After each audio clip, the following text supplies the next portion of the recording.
Welcome back to Hawkenstein, ladies and gentlemen. Today, Ram 2500, 6.4 liter Hemi. Bad transmission. In 3 hours, we have the old transmission out, transfer case,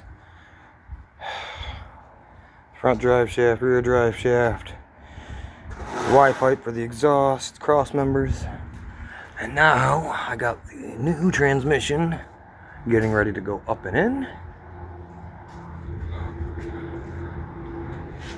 I'll get that up and bolted, and then I'll grab the transfer case and bolt that up, and then it's putting all that other stuff back together, filling it with fluids, hook the battery back up, start it up, and see what happens. Alrighty, buddy. Thanks for watching.